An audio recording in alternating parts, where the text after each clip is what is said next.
The Wendigo, a name that sends shivers down the spine of those who know its tale. A creature born of cold and famine, it craves human flesh. Driven by an insatiable hunger, the Wendigo is more than just a monster. It is a symbol of the darkest aspects of human nature. It is truly more of a spirit, but it can take on a physical form. The Wendigo's presence is felt before it is seen, a creeping dread that chills the soul as it slowly approaches you. Legend says the Wendigo haunts the northern forests of North America. The vast, unending woods are its domain, where it roams freely, ever searching for its next victim. It preys on those lost in the snow, those desperate for food, and those a little too far from shelter. The Wendigo is drawn to the scent of fear and despair, feeding off the hopelessness of its victims. When the snow falls heavy, when the world is silent, the Wendigo prowls. When the wind howls like a hungry wolf, that's when it comes for its unsuspecting victims. The Wendigo's arrival is heralded by the howling wind, a mournful cry that echoes through the trees, warning of the terror to come. Its eyes glowing with an unnatural light piercing through the darkness. They are the last thing many see before being taken. The Wendigo leaves behind only death and despair. Its victims are found, if at all, as skeletal remains, eaten alive until not an ounce of flesh is left. As the Wendigo feeds, it grows size, a grim reminder of why the creature has an insatiable hunger, always growing, always then needing more human flesh. Under the light of the full moon, the Wendigo's power is at its peak. The moonlight casts an eerie glow over the forest, making the shadows seem alive. To walk the snow-covered paths of the northern forests is to journey into the unknown. It is to step into a world where the Wendigo waits, ever hungry and ever watchful. Beware the hunger of winter, and beware the Wendigo. The Wendigo can grow to giant sizes from its feasts of flesh, much taller than any man. Its skin stretched tight over its bones like a starving wolf, its ribs protruding through its bony flesh, its tattered lips covered in blood from its previous not-too-distant victims, its eyes pushed back deep into their sockets, glowing like red-hot coils, appearing like a gaunt skeleton recently disinterred from the grave. Unclean and suffering from the suppuration of the flesh, the Wendigo gives off a foul odor of decay and decomposition. Its breath steams in the freezing air. It has a mouthful of razor-sharp teeth. Its heart, a now just lump of ice, cold and dead.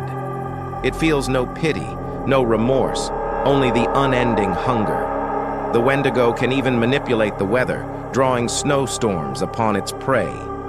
It can make the temperature plummet drastically. It can mimic human voices.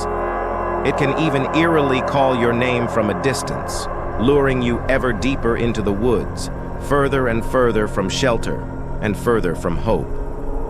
The Wendigo's most terrifying power is its petrifying gaze. One look into its eyes and you will be completely frozen with fear. The Wendigo was once human, just like you and I. But this human had succumbed to greed and desperation, finally tempting them to consume human flesh. As they became mentally twisted now, so does their body, transforming them into a hideous form, with an unquenching desire for more food, more human flesh. In doing so, they become even more monstrous.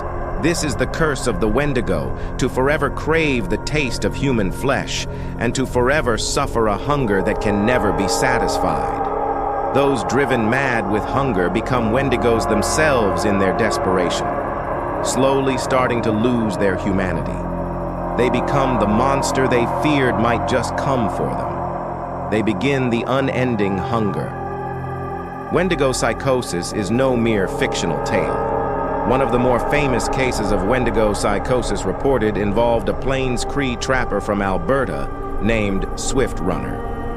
During the winter of 1878, Swift Runner and his family were starving, and his eldest son died. 25 miles away from emergency food supplies at a Hudson's Bay Company post, Swift Runner then went on to butcher and eat his wife and the 5 remaining children.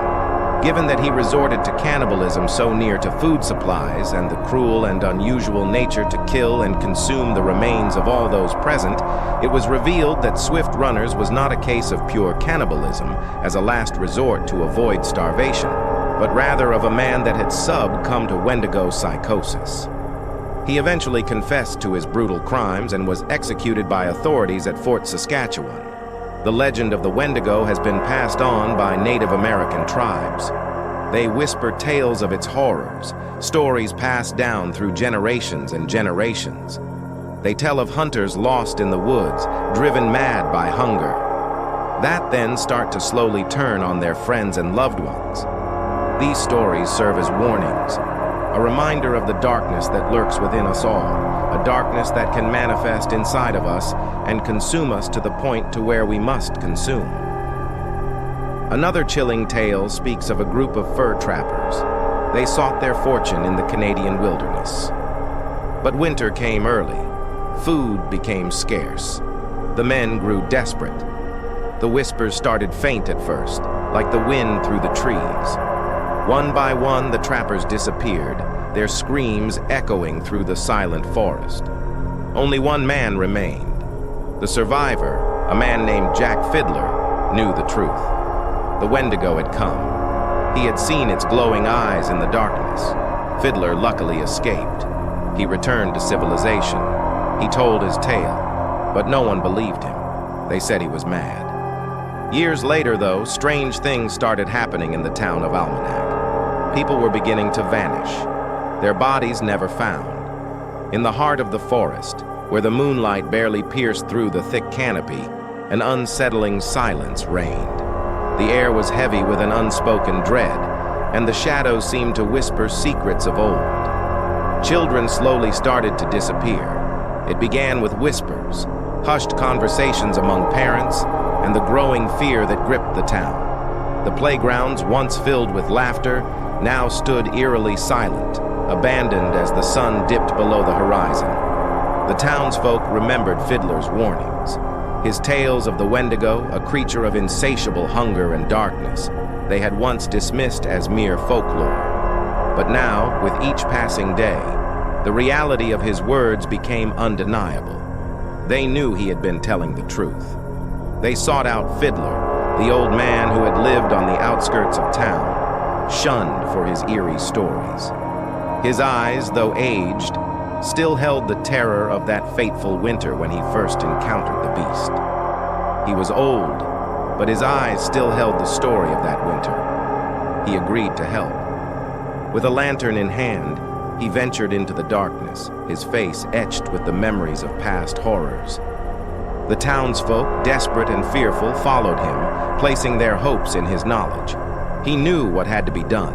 The path was treacherous, the forest dense and unwelcoming, but Fiddler moved with purpose, his determination unwavering. He had faced the Wendigo before and survived. Now he would confront it once more. He led them into the wilderness. The group, a mix of fear and resolve, trudged through the thick underbrush, their breaths visible in the cold night air. Every rustle, every snap of a twig sent shivers down their spines. To the place where he had last seen the Wendigo, they found a cave, its entrance dark and foreboding, a place where no light dared to enter. There they had found the children, but the children were no longer themselves. The cave had changed them, twisted their very beings into something unrecognizable. Their once innocent faces now bore expressions of fear and confusion, as if they were trapped in a nightmare from which they could not wake. Their eyes glowed with an unnatural light, a sickly yellow that pierced through the darkness. It was as if their souls had been replaced by something ancient and malevolent, something that thrived in the shadows. Their teeth were sharp and pointed, grotesque and inhuman. They had become Wendigos, creatures of legend and horror, cursed to roam the earth in search of flesh to satisfy their insatiable hunger. Fiddler, the village's protector, knew there was no saving them. He had seen the signs before, the telltale marks of the Wendigo's curse. It was a fate worse than death, a transformation that stripped away humanity and left only a monster in its place. The Wendigo's curse was too strong, too deeply rooted in the dark magic of the forest. There was no cure, no way to reverse the transformation. The only mercy he could offer was a swift end to their suffering. He did what he had to do. With a heavy heart and a determined expression, Fiddler entered the cave, weapon in hand. He steeled himself for the task ahead, knowing that it was the only way to save the children from their monstrous fate. He put them out of their misery.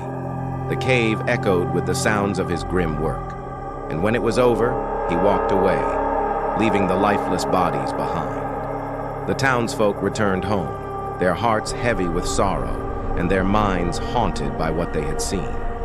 The memory of the children's glowing eyes and sharp teeth would stay with them forever, a reminder of the darkness that lurked just beyond the safety of their village.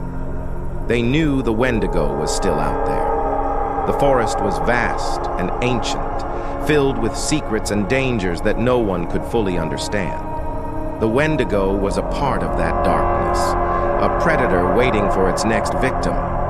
The villagers could only hope that they would be spared, that the curse would not claim more of their own. But in their hearts, they knew that the Wendigo's hunger was never truly sated, and that it would always be out there, lurking in the shadows, waiting for the next unfortunate soul to wander too far into the darkness. Beware the winter wind. The Wendigo is a warning, a reminder of the darkness that lies within us all.